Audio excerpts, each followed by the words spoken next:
Thank you all for being here. My name is Matt Wilkins. I'm an evolutionary biologist. Thanks. Yeah, evolution. I'm also a middle school teacher and the founder. And yes, thank you. Got to get through this. And the founder of an open access K-12 education company. We live, less cheers, okay, that's all right. We live in disturbing times. I studied barn swallow mate choice for my PhD. Woo! So I'm kind of used to defending basic science and why it matters, but I never imagined, ever, that NIH funds would be frozen, jeopardizing life-saving medical research. It's crazy. In a time of multiple global crises, we need to not only restore funding to federal science agencies, but we need to increase it. This will require a massive, unprecedented surge of public support. And we should remember that politicians rarely lead, they follow public sentiment. So how do we lead our fellow Americans to see how science is vitally connected to their lives and to a better future? Well, okay, third time's a charm. I think it comes down to tactics. What do we do right now to face the challenge of the day? And strategy. How are we setting ourselves up to achieve our long-term goals? It's important to keep both in mind and make sure that one isn't undermining the other. I think most of us operate on a tactical level. We're just minding our own business, living our lives, when out of the blue, oh, we're pulling out of the Paris Climate Agreement again. And putting a fossil fuel exec in charge of the Department of Energy.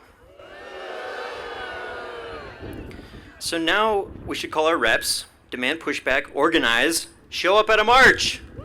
Yeah. Thank you for making that tactical decision today. But another important tactic is to break out of our echo chamber and help someone else see why these are really bad, dangerous decisions. We need to be persuasive. How many of you have friends or family who hold some form of anti-science view on climate change, vaccines, whatever? Well, I'm originally from Alabama, so I think I got y'all beat.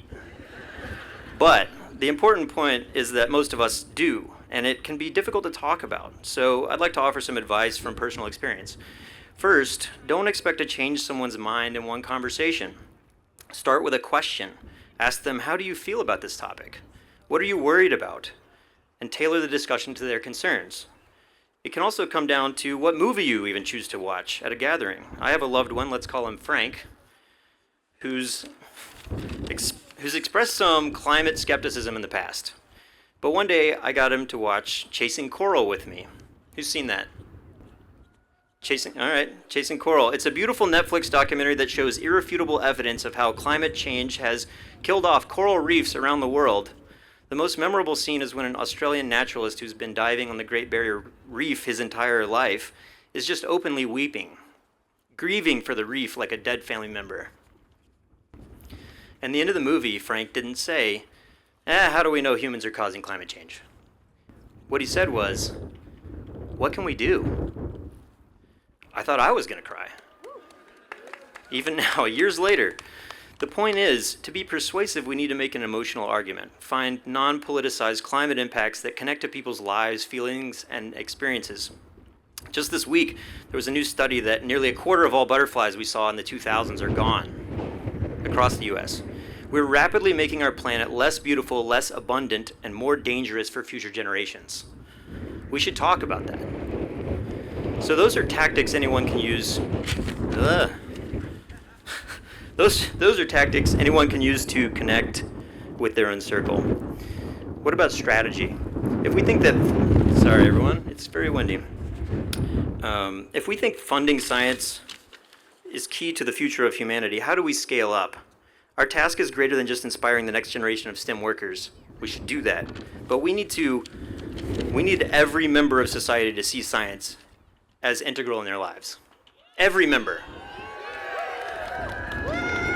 If we want to reach the unengaged, the best place to do it is not the New York Times opinion page or even a museum. It's K-12 classrooms. Yet, What students learn there often has little connection to real research and practice. Instead, we've delegated science education to big publishing companies that charge access to watered down, often incorrect or outdated curriculum. Boo. In 2017, I pivoted out of academia and taught middle school for 4 years and found that while scientists might take time for a single high school lecture per year, there are few large-scale ways for them to connect to more students. We are depriving young people of a true view of the scientific enterprise. Science is not a bunch of facts. It's a way of knowing. It's not done by lone geniuses alone. It's a highly creative and collaborative effort that spans the entirety of race, gender, ethnicity, and geopolitical borders. Science is the most human endeavor. Science unites us through the search for understanding and a better future. How many of you got that message in high school? There's a few lucky hands, but not many. It's a shame. I firmly believe that the status quo for K-12 education is driving science disengagement in our society. I started an education studio 4 years ago called Galactic Polymath to help scientists connect their work to classrooms. With NSF Broader Impacts Outreach Funds, we've developed dozens of lessons and videos for scientists that are being taught in classrooms around the world and are freely available to anyone. But the future of thank you, it's been really hard. The future of my company and the research programs of all the scientists we work with are threatened by the chaos at NSF, wrought by mass layoffs and the threat that the budget will be slashed by 2/3. So if we're thinking strategically long-term, how can we grow a more scientific society? Scientists need to put a great deal more emphasis into partnering with, supporting, and listening to K-12 science teachers.